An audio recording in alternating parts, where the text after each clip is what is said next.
Welcome to Rekha's fusion. Hyderabadi style veg dum biryani. இது ரொம்ப super ஃப்ளேவராக இருக்கும். இது எப்படி செய்யலான்னு பார்க்கலாம். அதுக்கு ஒரு பிரியாணி பவுடர் ரெடி பண்ணணும். ஒரு சின்ன மிக்ஸி ஜார் எடுத்துக்கோங்க. அதில் சோம்பு, மிளகு, சாஹி ஜீரா, பட்டை, லவங்கம், மராட்டி மொக்கு, ஏலக்காய் இதெல்லாம் சேர்த்து இந்த மாதிரி பவுடராக அரைச்சிக்கோங்க. பவுல் எடுத்துக்கோங்க. அதில் கட் பண்ண வெஜிடபிள்ஸ் சேர்த்துக்கோங்க. அதில் 2 டேபிள் ஸ்பூன் இஞ்சி பூண்டு பேஸ்ட் சேர்த்துக்கோங்க. புதினா கொத்தமல்லி பாதி அளவுக்கு சேர்த்துக்கோங்க. கொஞ்சம் மஞ்சப்பொடி, மிளகாய்த்தூள், தனியாத்தூள், சீரகத்தூள், கரம் மசாலா தூள், பிரியாணி பவுடர் எடுத்து வச்சுருந்தோம் இல்லையா, அதுவும் 2 டேபிள் ஸ்பூன் சேர்த்துக்கோங்க.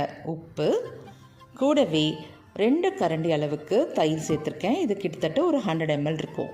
நல்லா கலந்து விட்டுட்டு கொஞ்சமாக லெமன் ஜூஸ் புழிஞ்சு விட்டு ஒரு அரை மணி நேரத்துக்கு ஊற வச்சுக்கோங்க. இப்போது நம்ம அரிசி ஊற வச்சுக்கலாம். ஒரு 2 டம்ளர் அரிசி எடுத்திருக்கேன், பாஸ்மதி ரைஸ். இதை ஊற வச்சுக்கோங்க ஒரு 10 நிமிஷத்துக்கு. பிரியாணி செய்ய ஒரு பாத்திரம் வச்சுக்கோங்க. அதில் எண்ணெய் ஊற்றி காய விடுங்க. பக்கத்துலேயே சுடு தண்ணி வச்சுக்கோங்க. நம்ம அரிசியை வேக வச்சு எடுக்கணும். அதுக்காக எண்ணெய் காஞ்சதும் நறுக்குன வெங்காயத்தை சேர்த்துக்கோங்க. வெங்காயம் இந்த அளவுக்கு கிறிஸ்பியாக ப்ரௌனாக வரணும். இதில் கொஞ்சமாக எடுத்து வச்சுக்கோங்க கார்னிஷிங்க்கு. இப்போது நம்ம எடுத்து வச்சுருந்தோம் இல்லையா, அந்த வெஜிடபிள்ஸை இதுக்குள்ளே சேர்த்து நல்லா கலந்து விட்டுக்கோங்க. 4 கீரின பச்சை மிளகா சேர்த்து கலந்து ஒரு 10 நிமிஷத்துக்கு வேக விடுங்க. இப்போது தண்ணி கொதிச்சிடுச்சு. இதில் நம்ம பட்டை, லவங்கம், ஏலக்காய் இதெல்லாம் அதுக்குள்ளே சேர்த்து உப்பு சேர்த்து நம்ம எடுத்து வச்சுருந்தோம் இல்லையா பாஸ்மதி ரைஸ், அதை அதுக்குள்ளே சேர்த்து வேக விடணும். அரிசி வெறும் 50% தான் வெந்திருக்கணும்.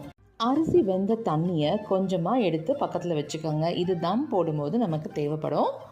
இப்போது அரிசியை நம்ம ட்ரெயின் பண்ணி எடுத்துகிட்டு வந்துடலாம். அவ்வளோதான். இப்போது காய்கறி சூப்பராக வெந்திருக்கு.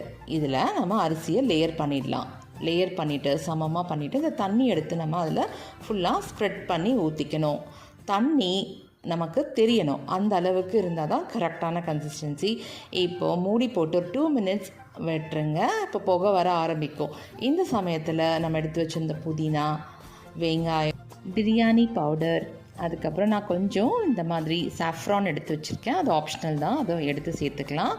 கொஞ்சம் நெய் சேர்த்துக்கங்க. சேர்த்து மூடி போட்டு இந்த மாதிரி தம் போட்டு ஒரு 10 நிமிஷத்துக்கு விட்டுருங்க. சூப்பரான ஹைதராபாதி தம் பிரியாணி. வாவ், ரொம்ப ஃப்ளேவராக இருக்குது. இதை நீங்கள் கண்டிப்பாக வீட்டில் ட்ரை பண்ணி பார்த்துட்டு கமெண்ட் பண்ணுங்கள்.